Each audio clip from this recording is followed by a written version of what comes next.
Hoy tenemos la suerte de tener como ponente a José Bercher.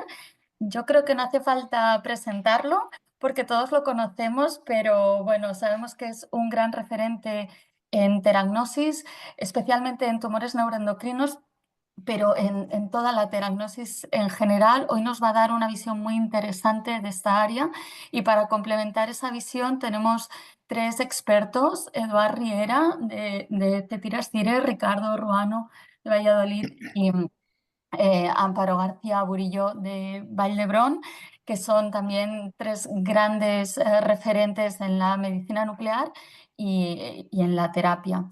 Recordamos a la audiencia que se pueden ir haciendo preguntas a través del chat. No habrá una participación oral, por favor. Podemos ir haciendo las preguntas según avanza la presentación y luego pues, se podrán discutir con el ponente y con todos los expertos. Así que, por mi parte, adelante con la presentación.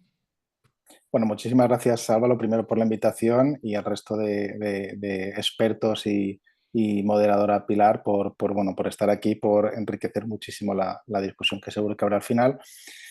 De teragnosis ya se ha hablado, ¿no? En varias sesiones. Quizás yo he preparado un poco la charla enfocada no solo a médicos nucleares, sino también radiólogos y oncólogos que pueden estar como audiencia, un poco por entender, ¿no? Ya hoy en día sabemos o conocemos en la mayoría de sitios que la teragnosis no empezó ayer, ¿no? Ni hace un mes, ni hace un año. El tema de tratar a pacientes y un poco explicar después la teragnosis lo que es muy brevemente. Llevamos más de 80 años tratando cáncer de tiroides, etcétera, y es un poco un gráfico que me gusta mostrar por la evolución que empezó a finales de la década de los 30 del siglo pasado con el tratamiento del yodo radiactivo para pacientes con hipertiroidismo, luego cáncer de tiroides, y luego finales del siglo pasado cuando poco a poco empezó a haber más investigación dedicada al desarrollo de radiofármacos con intención terapéutica y con este gap de unos 40 años, más o menos 30-40 años, donde a nivel de la investigación no se hizo mucho, ¿no? Pero es verdad que parece ser que a finales de la década de los 90 hubo un acelerón, ¿no? Empezó a coger un poquito de velocidad crucero y lo estamos viendo hoy en día con la cantidad de ensayos clínicos que tenemos sobre la mesa. Y esto al final también va un poco paralelo a cómo ha ido la investigación con fármacos o con drogas normales que no sean radioactivas. Y es que hemos cambiado del concepto de tratamiento único para un solo paciente a tratamiento personalizado, medicina personalizada, que ahora también nos gusta mucho hablar de ello, y es a medida que conocemos más los cambios moleculares o factores diferenciadores de un proceso tumoral y podemos atacar este mismo factor diferencial, pues podemos ser más eficaces en los tratamientos que le podemos ofrecer. Y un poco lo que hemos hablado antes, la teragnosis simplemente es el concepto, es un concepto que nos sirve para dar a entender un poco lo que hacemos. Obviamente es mucho más complejo que simplemente esto, pero es un poco para entenderlo, ¿no? Y es la unión del diagnóstico y el tratamiento. Pero principalmente es porque identificamos una diana en una célula tumoral que no la tenemos o la tenemos en mucha menor medida en una célula normal y que sabemos que la podemos atacar con una molécula que va a ir específica a esta diana o con una alta especificidad. Si a esta molécula la unimos mediante un quelante para que lo haga más o menos estable con un radionúclido, pues ya tenemos una herramienta. Una herramienta que puede ser diagnóstica. Si el isótopo que utilizamos es un emisor de positrones, pues para verlo en el PET, o un emisor de gamma para verlo en las gamma cámaras, pero también podemos tratarlo cambiando este isótopo por emisores alfa o emisores beta para hacer un efecto terapéutico. Y hay diferentes tipos de cómo se puede construir un radiofármaco. Esto es muy básico, pero quizás es interesante a lo mejor para residentes también, ¿no? Que lo podemos utilizar este tipo de tratamiento mediante simplemente que sea un elemento radiactivo, como por ejemplo pasa en el yodo 131 en el cáncer de tiroides, en el fósforo 32 o incluso en el radio 223 para el esófago. También se pueden unir a pequeñas moléculas, como pasa, por ejemplo, con el PSMA, o también unidos a péptidos, como pasa en los tratamientos de tumores neuroendocrinos, o, por ejemplo, con la neobombesina, unidos también a anticuerpos, como pasaba con la radioinmunoterapia que utilizamos, por ejemplo, con el cebalí en los linfomas, o luego ya dentro de unas construcciones ya tipo microesferas, etcétera, como solemos utilizar habitualmente en tratamientos con radioembolización de tumores hepáticos. Al final, Si nosotros identificamos este proceso y lo podemos unir a un isótopo reactivo, ya sea el que tenga que ser, ¿no? Y diagnóstico, terapéutico, depende de las características físicas, pues ya tenemos una herramienta muy útil y muy específica para diagnosticar y tratar a pacientes. Esta es una tabla que seguro que todos recordaréis, me gusta comentarla, ¿no? Siempre que sale el tema de teragnosis, porque es la típica tabla que veíamos en el cole o en la universidad, que a veces nos costaba, o casi siempre nos costaba un poco imaginarnos para qué servía esta tabla, pero realmente que ahora traducida lo que hacemos es súper interesante, al menos así es como yo lo veo, ¿no? Porque tenemos muchas posibilidades sobre la mesa, sobre todo la gente que investiga, para poder utilizar estos isótopos en función de lo que nos interese. Y, por ejemplo, tenemos unos con emisión beta, que es lo que hacemos habitualmente con los tratamientos que estamos usando habitualmente, ¿no? Que son pues, con el lutecio, por ejemplo, pero también tenemos el plomo, el cobre súper interesante porque tiene su parte diagnóstica y su parte terapéutica, y el litro, por ejemplo. Estos serían emisores principalmente de radiación beta. Luego tenemos otros súper interesantes y que ya hemos ido hablando a lo largo de los últimos años y que ya empezamos a recibir autorizaciones aquí en España para poder utilizarlos. Vamos retrasados con respecto a países de Europa y de otros sitios, pero bueno, que el actinio, el radio sí que es verdad que lo hemos estado y lo seguimos utilizando. Y luego tenemos otros isótopos también que tienen pues, un tipo de reacciones más complejas o digamos que tienen diferentes tipos de reacciones muy interesantes como el terbio. Como ya he dicho anteriormente, el tema de tratar con radiofármacos y a la vez ver o diagnosticar ya se lleva haciendo desde hace décadas. Por ejemplo, el cáncer de tiroides con el iodo 131, que lo utilizamos tanto para diagnóstico como para terapia. Lo mismo nos pasó o nos ha pasado con los pacientes con tumores tipo paraganglioma, feocromocitoma metastásico, neuroblastoma o cáncer medular de tiroides, con la metadiobenzoilguanina unida también al iodo 131 o 123. Y también lo hemos estado utilizando cuando hemos tenido una diana, por ejemplo, era la hidroxiapatita ósea, es decir, la estructura ósea, y donde utilizamos pues, isótopos que tienen alta afinidad por la estructura ósea y nos ayudaban a luchar contra las metástasis óseas de pacientes. Y ya pues nos movemos un poco a lo que ha ayudado a crear este boom o esta expectativa con la teragnosis, que fue con los tumores neuroendocrinos. Ya llevamos algunas décadas tratando este tipo de tumores.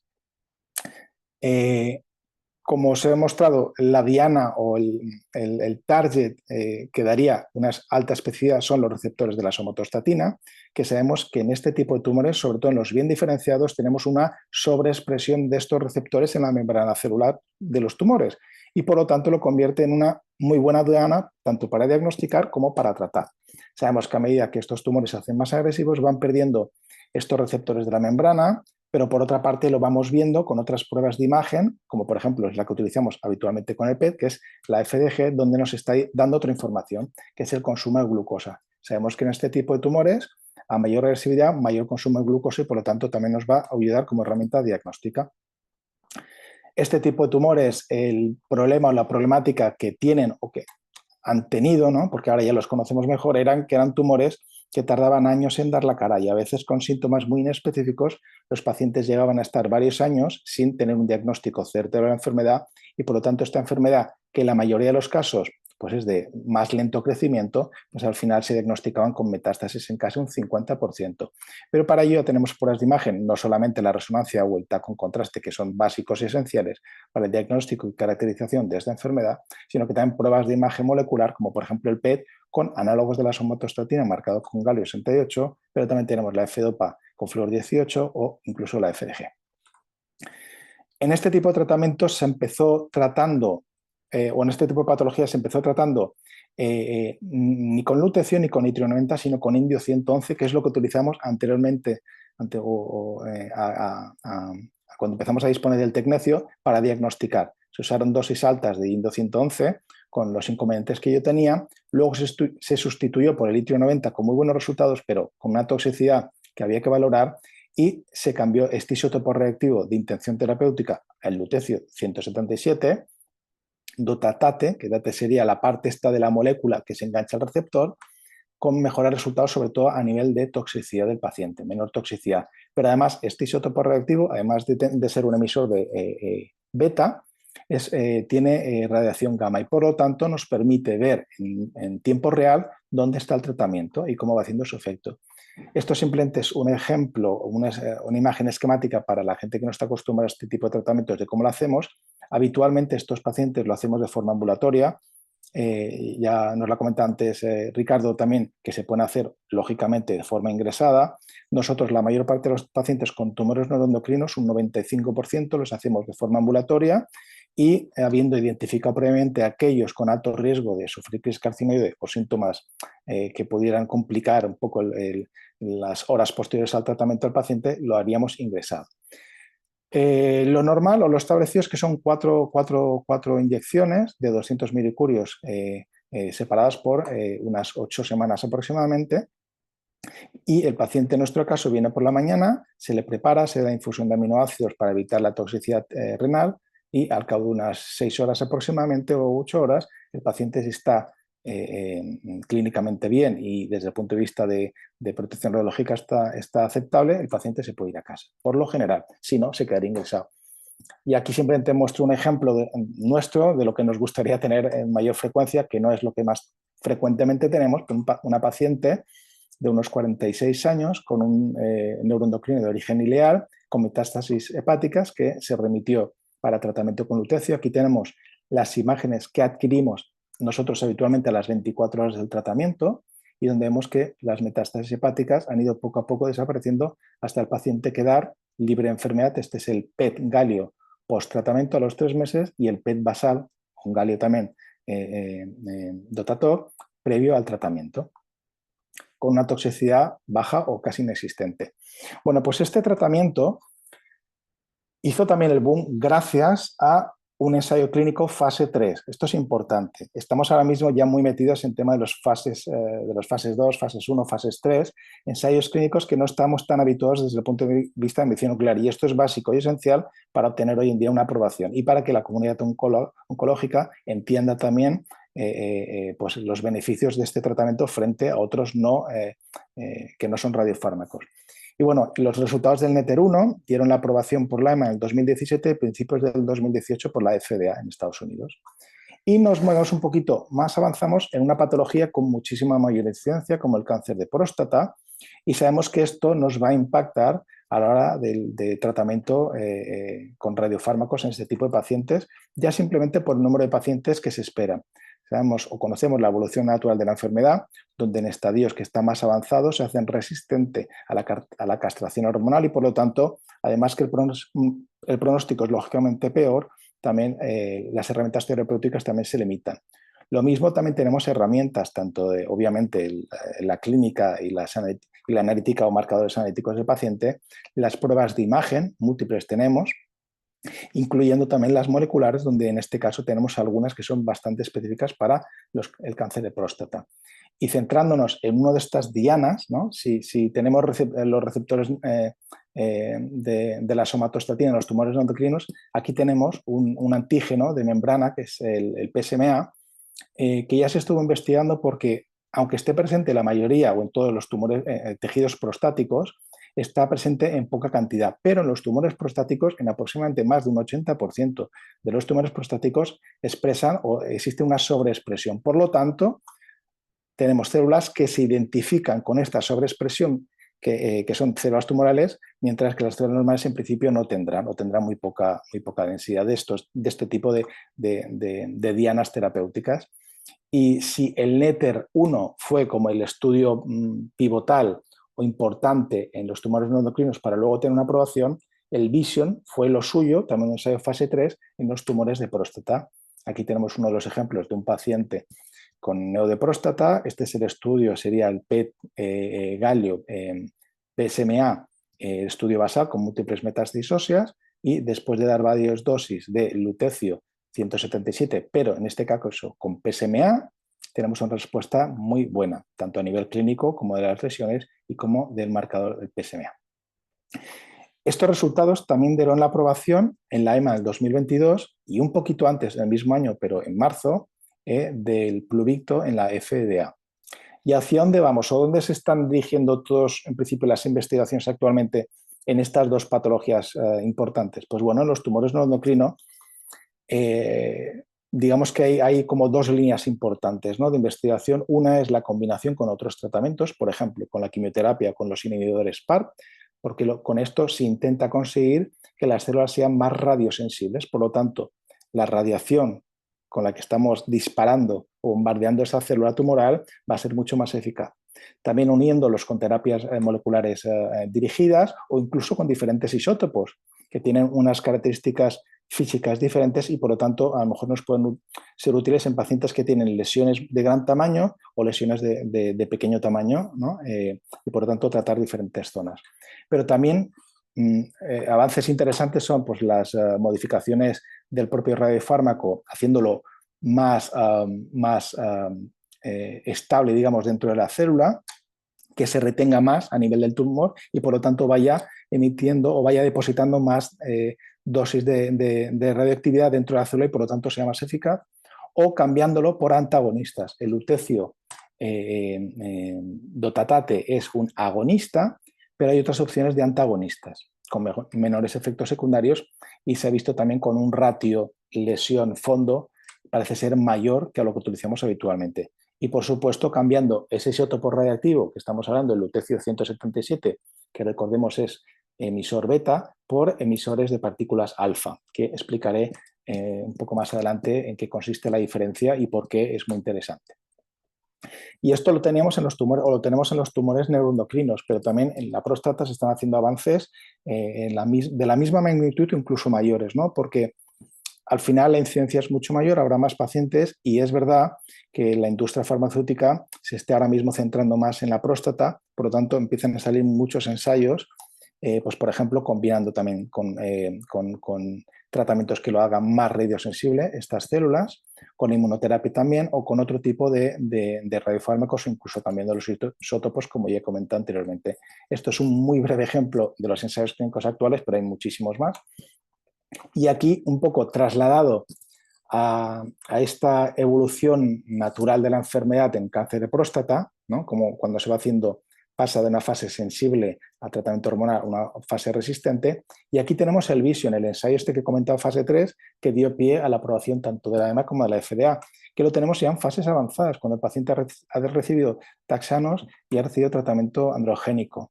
Pero ya tenemos resultados de otro ensayo clínico, fase 3, el FORE, en fase un poco más avanzada, pretaxanos, y también en fases más sensibles de la enfermedad, como el PSMA adición u otros tantos. Por lo tanto, y esto es un ejemplo muy esquemático de lo que se está haciendo ahora mismo, ¿no?, de la evolución. Como es lógico, no todos llegarán a fase 3 o fase 4 ya, ¿no?, comercializados o de uso clínico. Pero es verdad que gran parte sí que parece ser que los resultados que se están viendo al menos en fases 2, son muy interesantes con respecto a lo que ya tenemos de medicación habitual de los pacientes. Por lo tanto, hay un boom que tenemos que entender de forma muy crítica, pero tampoco tenemos que ser un poco, obtener, en inglés es naif, que queda mejor que decir ignorante, ¿no?, la palabra, pero tenemos que estar un poco al día de lo que está pasando y sobre todo ver lo que están haciendo nuestros vecinos para un poco evitar caer en los errores, pero aprovecharnos también de las ventajas que estamos viendo. Otro punto importante es que con la teragnosis, como ya habréis podido ver, nos dirigimos a fenotipos celulares específicos, pero sabemos que la mayoría de enfermedades, sobre todo las que tienen una larga evolución, podemos tener zonas de desdiferenciación, es decir, hay células que pierden la capacidad habitual, por ejemplo, lo vemos en el cáncer de tiroides, en el cáncer, en tumores neuroendocrinos y también la próstata. Hay células que dejan de expresar estos receptores, por ejemplo, de somatostatina en los tumores endocrinos y pierden la capacidad o la capacidad diagnóstica que tenemos con las pruebas de imagen, como el galio-dotatoc, ¿no?, o Zatac en este caso. Pero por contra lo podemos ver con otras pruebas, como expliqué anteriormente, como la FDG, que nos indican un mayor requerimiento del consumo de glucosa que al final se traduce en una mayor agresividad. Entonces, a veces hay pruebas que nos interesan hacer antes de un paciente, varias pruebas y no simplemente una. Esto entiendo que es a nivel económico, obviamente tiene su impacto y es súper importante saber qué pacientes se pueden beneficiar de tener más de un estudio diagnóstico inicial para entender un poco la enfermedad por dónde va a ir. Porque, por ejemplo, imaginemos este caso de paciente tumor no endocrino, vemos una sobreexpresión de los receptores de la somatostatina en el estudio PET, por lo tanto, y luego estas lesiones no tienen este metabolismo glicídico aumentado, por lo tanto, parece un bien diferenciado, podemos dar la opción de tratamiento con lutecio y probablemente tendrá un resultado óptimo. Pero en este otro paciente vemos algunas lesiones que sí que tienen esta sobreexpresión de la somatostatina, pero si vemos con el estudio de PET con FDG, vemos que muestra muchas más lesiones que no tenían captación o esta sobreexpresión de receptores de la somatostatina. Por lo tanto, si en este paciente decidimos darle también lutecio, probablemente tratemos esto, pero nos dejaremos de tratar otras lesiones que a la vez sabemos que son más agresivas y por lo tanto su enfermedad se regirá por la agresividad de estas lesiones y no de las que estamos tratando con lutecio. Hay que evitar tratamientos innecesarios e ineficaces. Y otro ejemplo, por ejemplo, en el cáncer de próstata, es que esta evolución natural pues llega a un estadio que hay un grupo de tumores, entre el 10-15%, que pueden tener una diferenciación neuroendocrina en el cáncer de próstata. Y esto sabemos que tiene un comportamiento más agresivo, son resistentes a la terapia hormonal y también tienen un mal pronóstico. Como por ejemplo en este caso, en un estudio, nosotros ya estamos participando en un estudio con 3 radiofármacos diferentes a estos, pero para este tipo de pacientes, ¿no? Paciente con cáncer de próstata donde vemos que las lesiones que captan PSMA no son muchas, pero sí que hay muchas más lesiones que captan dotatate. Por lo tanto, nos están diciendo que estas células se comportan de manera diferente. Y este es otro ejemplo de un paciente también con cáncer de próstata de diferentes líneas de tratamiento que se le decide hacer un PET galio PSMA para ver si tienen esta proteína transmembrana y vemos aquí muchas lesiones que captan bien, con las lesiones en la FDG que captan poco o nada, por lo tanto parece un buen candidato para terapia con lutecio 177, como aquí vemos la imagen post-tratamiento en la gamma cámara de este mismo paciente, donde vemos que se ha depositado bien el radiofármaco, pero que después de unos años, a nivel clínico, hay una progresión. El PSA, que es lo que habitualmente utilizamos para seguir estos pacientes, no es elevado y hay una incongruencia, no concuerda el nivel bajo de PSMA con la afectación que parece que tiene el paciente.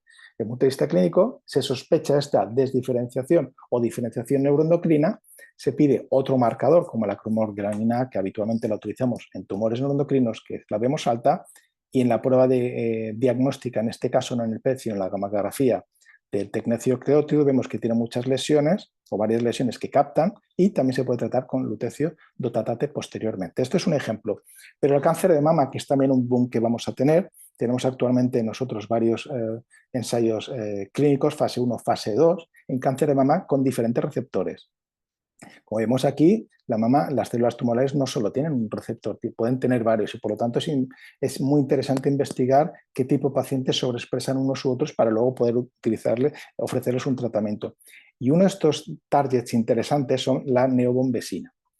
La neobombesina, que ya tenemos algunos ensayos clínicos en diferentes orígenes, uno de ellos es en mama, otros en próstata y otros en otras localizaciones, vemos que este péptido, que es un péptido que se encontró de forma casual en este sapo tan colorido, ¿no? Se llama bombina, es un vientre de fuego europeo, es como se llama técnicamente, pues se vio que en la piel tenía unos péptidos que cuando interaccionaban con este tipo de receptores de aquí, que ven aquí, receptores de péptido liberador de la gastrina, pues producían unos efectos.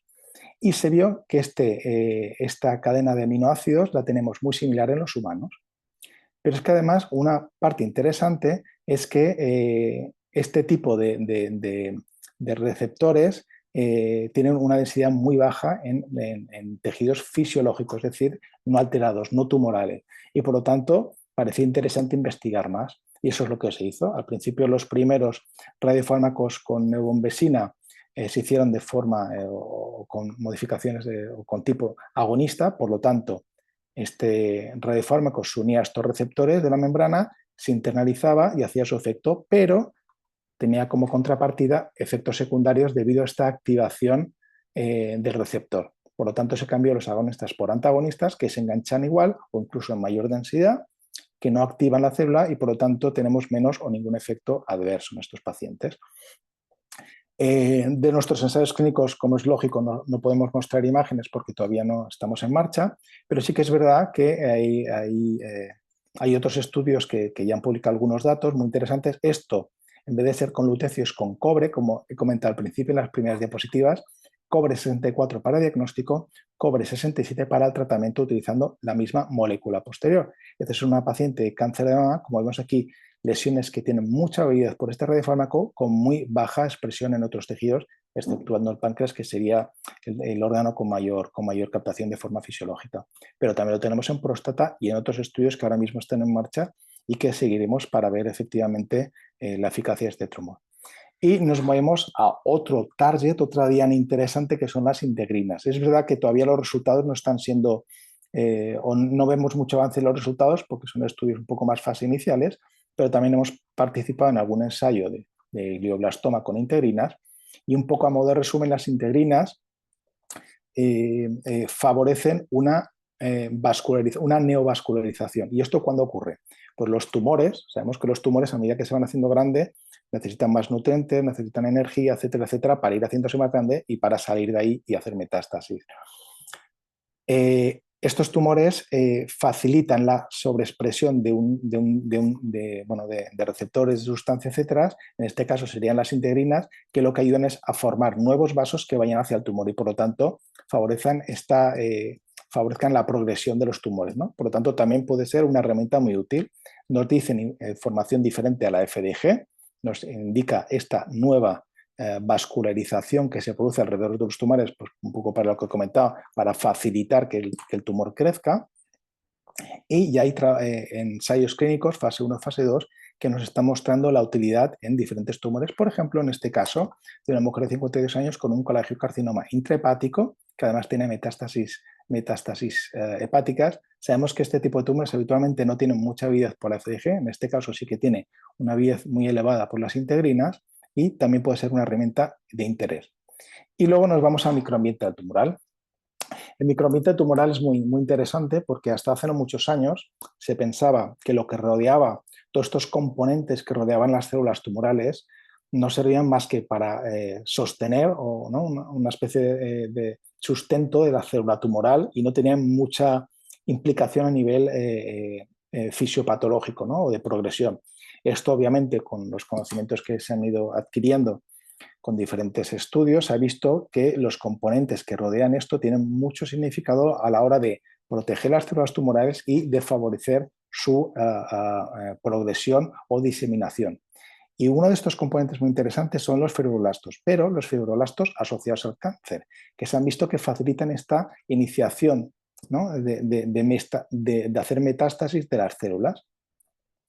Se ha visto que además este tipo de componentes, los fibroblastos asociados al cáncer, generan una serie de acciones contra el sistema inmunitario, por lo tanto, bloquea el sistema inmunitario del propio paciente para que no tenga su efecto y favorece la progresión tumoral. Por lo tanto, es muy interesante intentar atacar este tipo de componentes, ¿no? Porque nos están haciendo la vida mucho más difícil cuando intentamos tratar a un paciente con alguna medicación.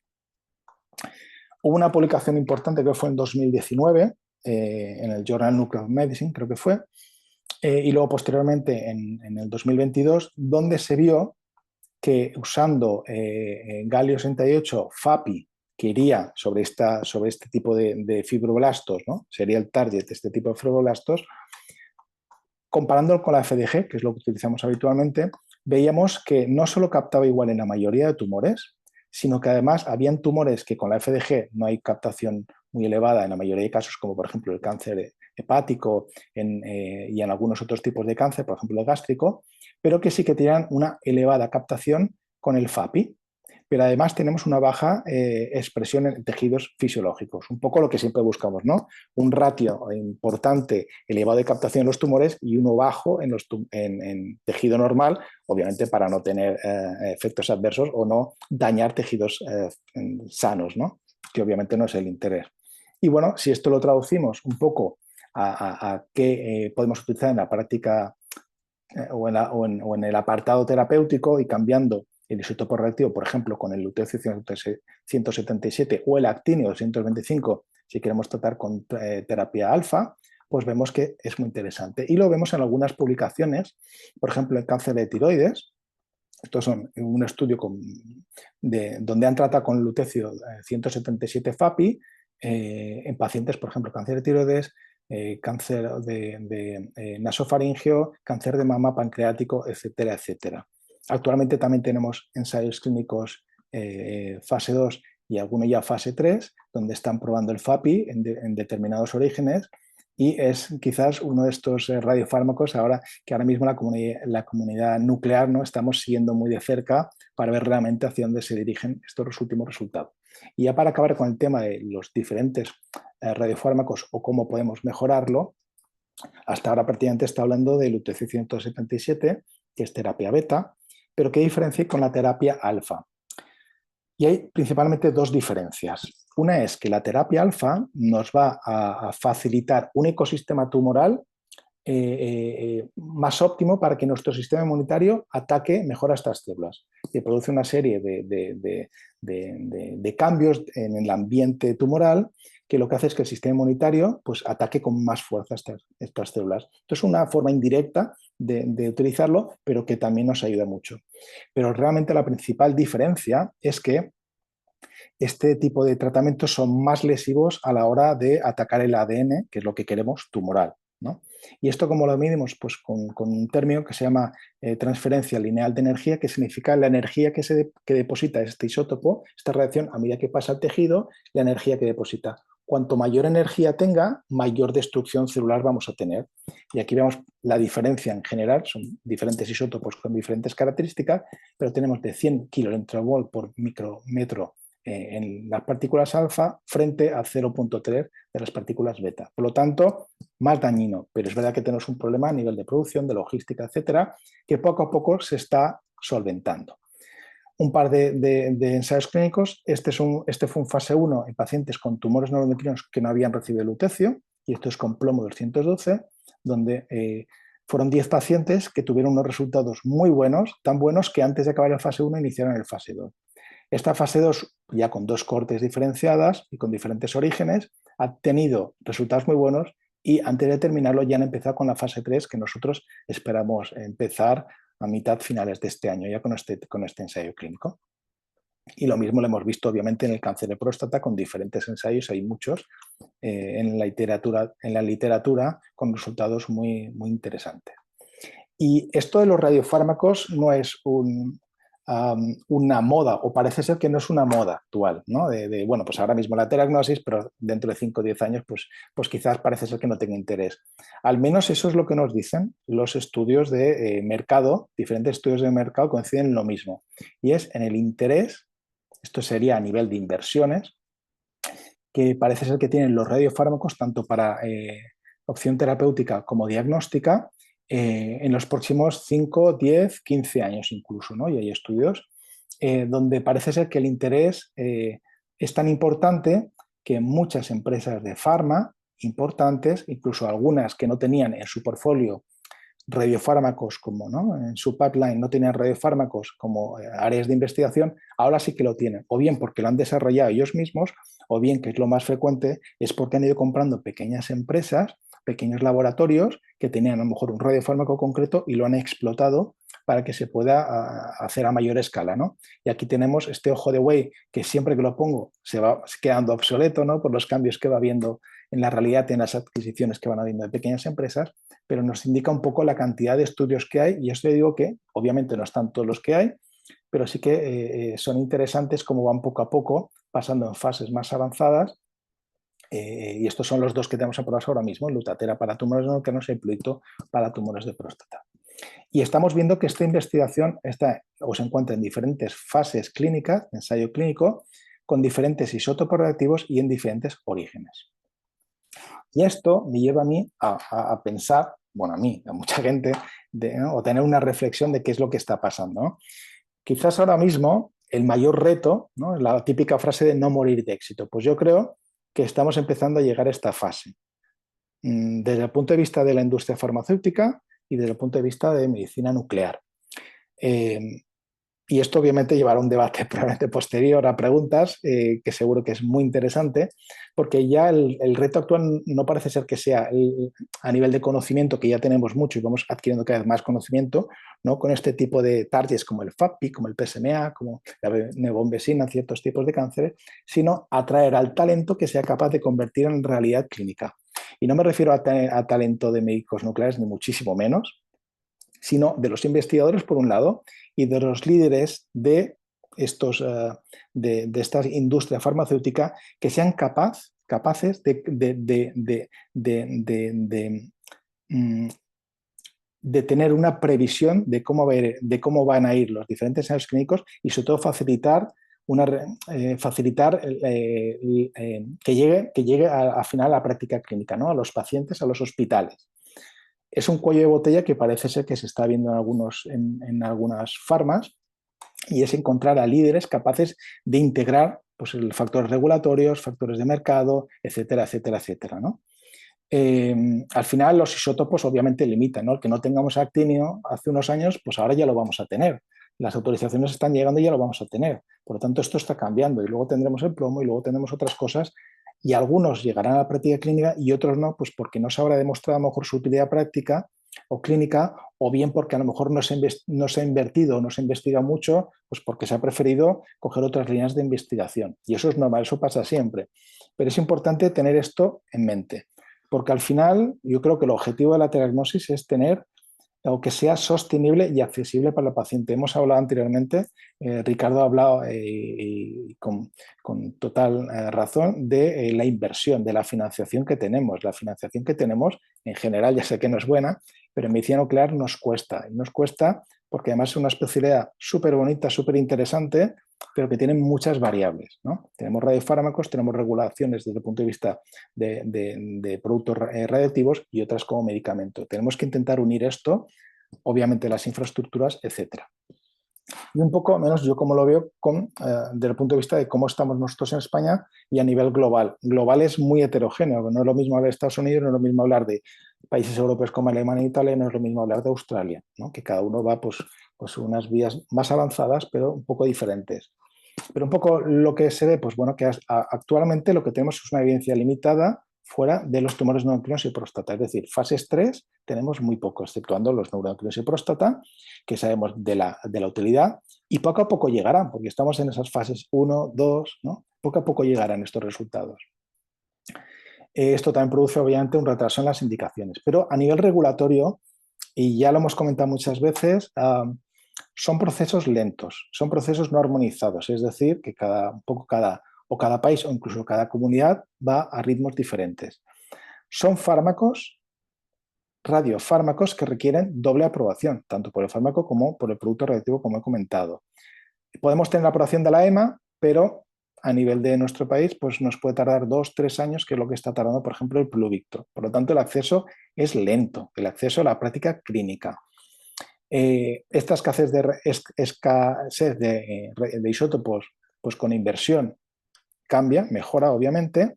Y aquí, por ejemplo, sí que tenemos plantas que se han ido, pues la de Zaragoza que tenemos, donde nos proporcionan grande parte de los radiofármacos para terapia, y otras que están ya prácticamente en marcha, como en otras regiones de España, que por lo tanto esto facilitará el acceso de ciertas regiones de España para poder acceder a este tipo de tratamientos. El coste es un coste alto por paciente y por lo tanto hay que intentar convencer a las administraciones públicas de la necesidad de un reembolso realista, ¿no? Porque al final, si no, sobre todo en nuestra situación de España, donde gran parte es la sanidad pública, si no tenemos este precio y reembolso, pues será difícilmente accesible para los pacientes, lo hará difícilmente accesible. Y al final necesitamos talento, necesitamos gente experta, necesitamos especialistas que se formen en terapnosis, no solo para administrar el radiofármaco, sino para conocer la enfermedad, para ofrecer la mejor herramienta posible, que a lo mejor no es un tratamiento con radiofármaco y es otro tipo de tratamientos, pero eso ahí tenemos que estar, y para hacer un manejo y un seguimiento del paciente y controlar e incluso poder tratar los efectos adversos de los pacientes. Sé que esto puede generar controversias, ¿no? Si únicamente nuestra función es administrar el fármaco y desentendernos, o tenemos que estar más involucrados en el paciente, cosa que esta segunda opción es la que a mí me parece más lógica. Y por último, un poco el papel del médico nuclear, cómo se ha ido cambiando, ¿no? O cómo estamos evolucionando. Pues esta formación específica en oncología y terapia con radioligandos se está produciendo. Quizás hacen falta más plataformas, más cursos, más fellows para intentar una mayor formación y más específica. Quizás ahora con la venida del plurito en el cáncer de próstata, de este empujoncito, ¿no? Para poder formar a la gente, sobre todo a la gente joven, entender el enfoque clínico que ha de tener el médico nuclear, que tenemos que convertirnos en coordinadores y humanizar este proceso de no simplemente el paciente viene remitido por otro especialista, colega con el que tenemos que trabajar codo con codo, sin duda alguna, pero que tenemos que dar la cara, tenemos que explicar, tenemos que ser la imagen del tratamiento que le van a dar y que el paciente se vea acompañado en todo momento. Comités multidisciplinares, yo creo que eso ya se ha comentado muchas veces, ¿no? No es el objetivo de esta charla, pero son básicos para poder ofrecer a los pacientes lo mejor en cada caso, intentar acceder a ensayos clínicos si lo que tenemos de uso asistencial o práctico pues no es suficiente para el paciente. Tenemos que ser proactivos, conocer estos efectos adversos y al menos manejarlos, los agudos en el momento, si el paciente obviamente necesita ir a urgencias o a la UCI es por un tratamiento, obviamente derivarlo, pero entenderlo, entender lo que puede pasar con el paciente y preverlo y estar preparados para ello, que no nos pida contrapié. Y luego el tema de dosimetría que daría probablemente a una o dos o tres charlas más, ¿no? De si se tiene que hacer, obviamente, cómo se hace, que sea algo lógico para los servicios y que sea asumible por los servicios, ¿no? Esto también nos puede ayudar en un futuro, pero como ya digo, como que esto daría para más de una charla por la mente. Y ya como a modo de resumen, ya para ir terminando, la terapia con radiofármacos ha demostrado ser un tratamiento eficaz, cáncer de próstata y en tumores endocrinos, incrementando la supervivencia, mejorando la supervivencia global del paciente, la supervivencia de libre progresión, obviamente, y mejorando la calidad de vida. Es un tratamiento muy bien tolerado y seguro, con pocos efectos secundarios generalmente, que son leves autolimitados. Vemos resultados prometedores en otras indicaciones oncológicas. Nosotros estamos desde Belviche participando en bastantes ensayos clínicos de diferentes fases, diferentes orígenes y diferentes radiofármacos. Las partículas o los isótopos de emisión alfa parece ser una herramienta que será muy útil. Luego, cuando ya lo tengamos disponible, habrá que decidir a qué tipo de pacientes se benefician más con un tipo de terapia, con otra, etcétera, etcétera. O la combinación de otros tratamientos, el papel del médico nuclear y un manejo multidisciplinar. Yo creo que esto es clave para entender un poco dónde nos tenemos que situar y dónde tenemos que ir trabajando para dar a conocer este tipo de tratamientos y poderlos llevar a la práctica clínica. Y luego que España tiene una buena base clínica industrial, ¿no? Hay buenos profesionales aquí. Pero es verdad que la regulación, pues bueno, la regulación está bien para dar calidad de lo que ofrecemos al paciente, pero quizás se tendría que ver alguna manera de poder agilizarlo porque siempre un poco ir a ralentí de otros países, pues cuesta, ¿no? Cuesta más. La formación, importantísimo, formación, tanto los especialistas en medicina nuclear, pero a otras especialidades para que entiendan este tipo de tratamientos y asegurar la financiación, que esto sea un caballo duro de batalla, pero bueno, con todo esto para intentar liderar Interagnosis. Y con esto yo creo que he acabado y seguro que hay muchas preguntas que habrá hecho la audiencia. Pues sí, muchas gracias, José. La verdad es que, bueno, felicitarte por la presentación. Como siempre ha sido perfecta y muy clara. Tenemos bastantes preguntas. No sé si nos va a dar tiempo a todas. La mayoría de las preguntas van en relación a esta parte más estratégica que comentabas en tus últimas diapositivas.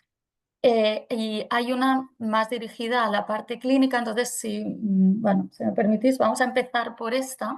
Antonio Saiz pregunta qué papel puede tener el tratamiento con Lutathera en los meningiomas que no pueden ser resecables o tratados con radioterapia, ya que tiene estos receptores con somatostatina. Pues yo creo que es una herramienta que se va a acabar aplicando. De hecho, en algunos sitios ya se han tratado, nosotros también. Lo que pasa es que faltan guías más específicas un poco para recomendar su uso o para, ¿no? Porque al final se extrapola lo que hacemos con tumores endocrinos en los meningiomas. y quizás habría que cambiar un poco esto. Al final, el tratamiento que tenemos con Lutathera está basado en pacientes con tumores no endocrinos y en su inicio ileal, de origen ileales, ¿no? Por lo tanto, puede ser diferente, pero es verdad que es una realidad eh, y que es una visión o es una herramienta que se puede ofrecer a los pacientes cuando, por ejemplo, falla la cirugía o falla la radioterapia externa. Por lo tanto, sí, sí, muy interesante. Ujú, perfecto. Y no todo es oncología, ¿verdad? Mm, Oncología de... sí. Mira, tenemos una reflexión de Juan Antonio Vallejo. Gracias por tu comentario. Nos dice, es que es una reflexión y una pregunta pues dirigida a todos, ¿eh? A José Bercher, pero también a los expertos. Él nos comenta que nuestros tratamientos con radioligandos pues, son muy buenos, tienen excelentes resultados, pero cómo nos planteamos, cómo hacer llegar esto al nivel de decisión de las gerencias de los sistemas de salud, ¿no? Porque habría que traducirlo esto, pues, él dice con su lenguaje, en costes, en eficiencia, en qualis, y que él piensa que esto es lo que nos falta por hacer. No sé si queréis hacer algún comentario a este respecto. Dejo a mis compañeros si quieren. Bueno, solo un comentario. A ver, la formación gestora yo creo que aquí es fundamental. Es evidente que la medicina personalizada es más barata que la medicina generalizada pero que evidentemente el impacto inicial, sobre todo para los gestores sanitarios, es descomunal en determinadas líneas y eso hace que tire para atrás, ¿no? Entonces creo que aquí la formación gestora es fundamental y hay que hacer un esfuerzo. De todas maneras, para ello también es verdad que nosotros necesitamos algunas cosas, todas las ha introducido o las ha desarrollado José Luis aquí en la presentación. La verdad es que felicidades porque la presentación ha sido fantástica. Pero es verdad, y aquí una fundamental es el papel de la farma y de la radiofarmacia ligada a la medicina nuclear, es decir, qué expectativas reales tenemos, cómo podemos trabajar en el desarrollo de estos nuevos radiofármacos.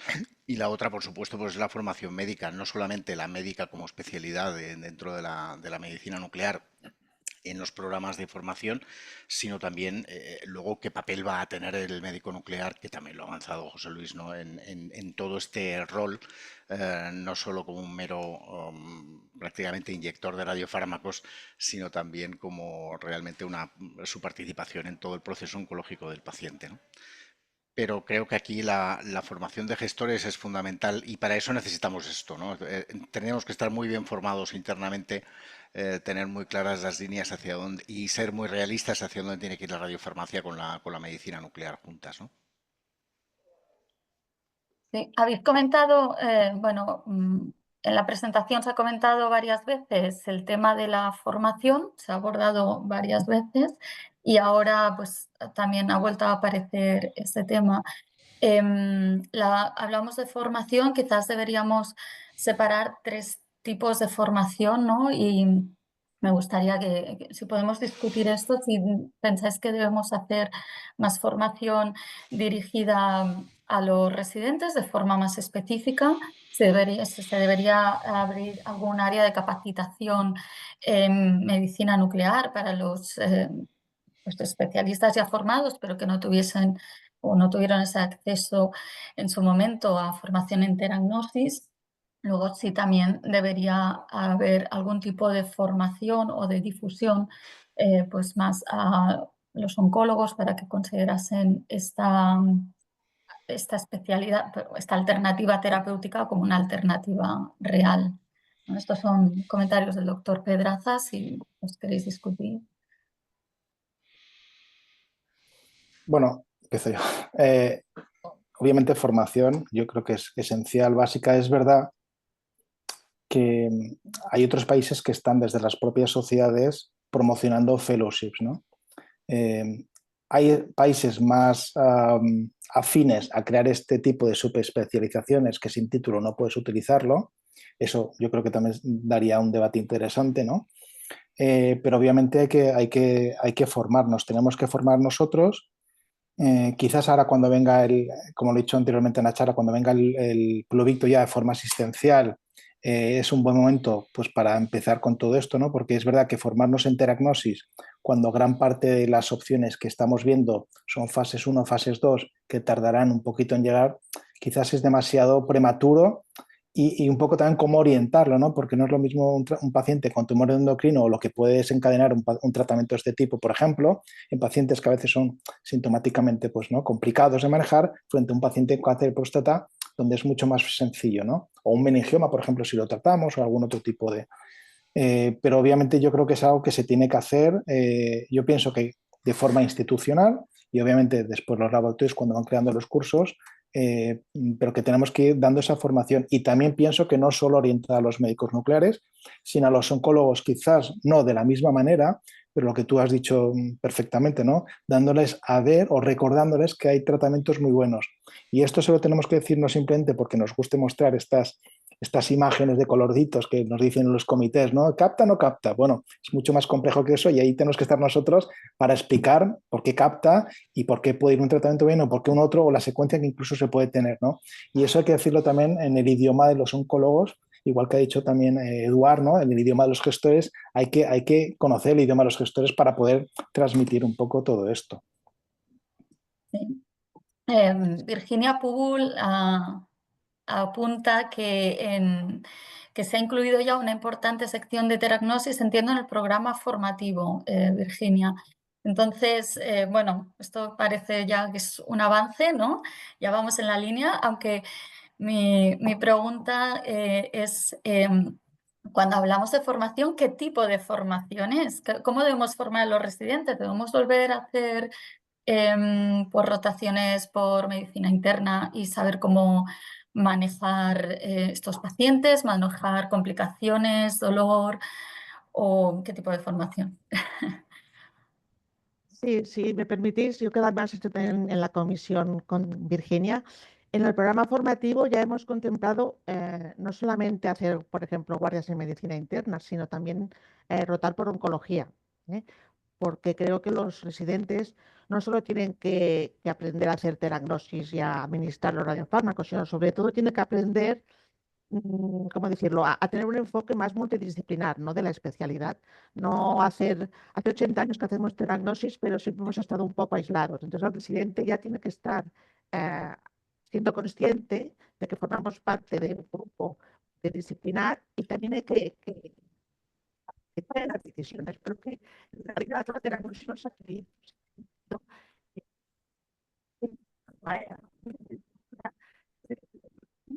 Amparo, te perdemos un poco el sonido. Ahora hemos perdido completamente. Bueno, yo creo que el mensaje de Amparo es muy importante, ¿no? Formar Totalmente. no solo pues en la parte de medicina nuclear, sino en el manejo completo del paciente. Entiendo, Amparo, que es lo que nos intentabas transmitir, ¿no?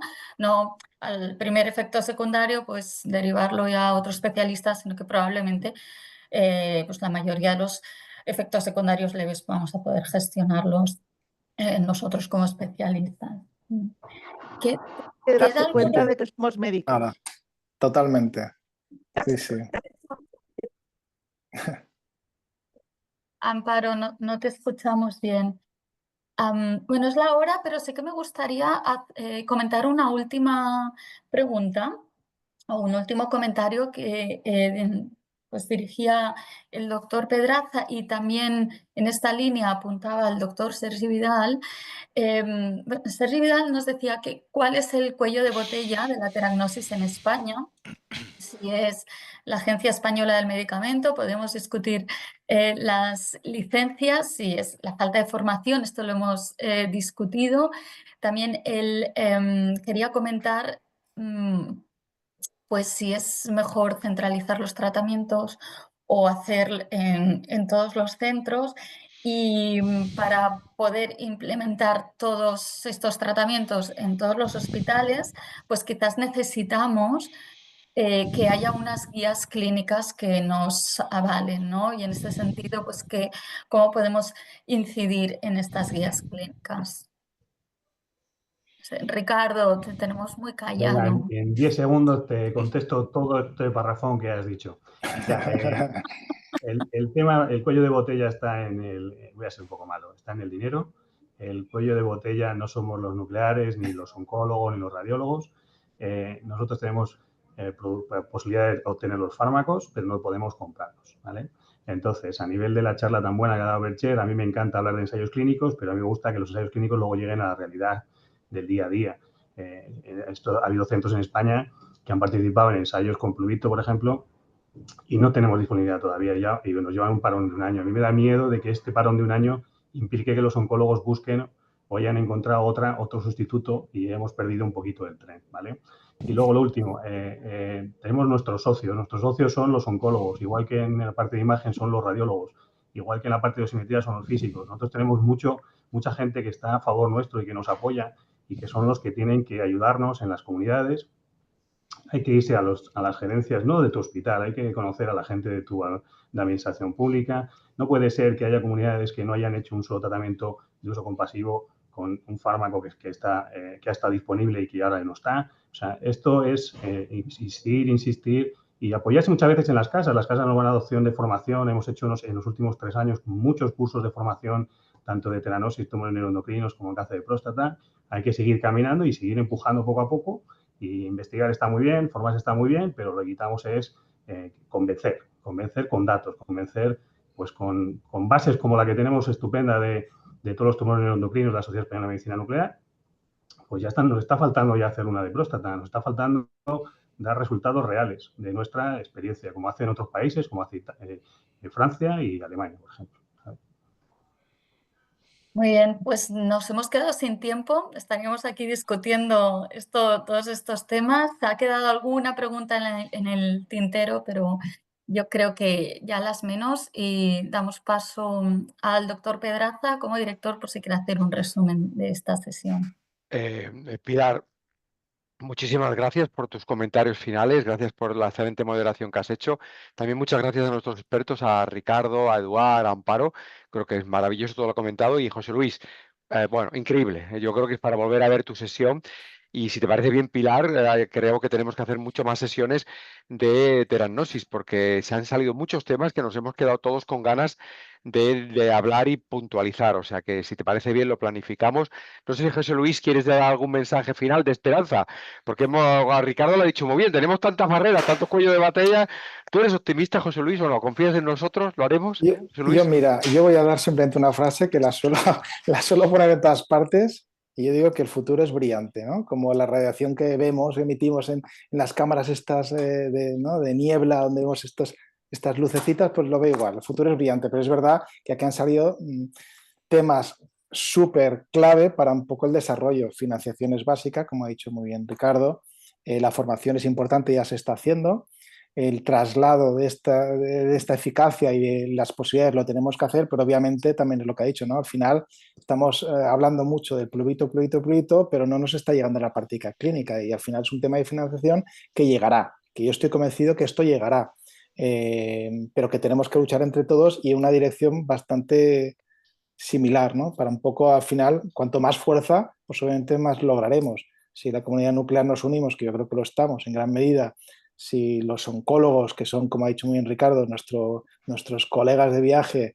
también nos apoyan, que yo creo que lo están haciendo, y otras especialidades, pues al final será mucho más fácil. Al final, ¿no? Lo que buscan los gestores son al final rentabilidad de lo que estás ofreciendo y obviamente ofrecer al paciente lo mejor que pueda tener el paciente. Sabemos que lo que tenemos es bueno, y si hay algo que es mejor, pues será eso para el paciente. Pero nosotros tenemos que luchar para intentar hacer lo mejor posible lo que tenemos. Y yo creo que, bueno, que se está haciendo, pero obviamente mi frase, que es lo que quería decir, que luego me enrolla, ¿no? El futuro es brillante y ahí quiero acabar. Perfecto. José Luis, pues seguimos seguro con nuevas sesiones. Simplemente comentaros que mañana tenemos otra sesión de medicina nuclear. Tenemos a Juan Antonio Vallejo que nos va a hablar de gestión y eficiencia una unidad de medicina nuclear del Servicio Andaluz de Salud. Estáis todos invitados, que tengáis un gran día. Muchas gracias, Pilar, gracias, Ricardo, gracias, Eduardo, gracias, Amparo, gracias, Dani, gracias, José Luis. Nos vemos. Un saludo. Hasta luego. Muchas gracias a todos. Deu. Adeu.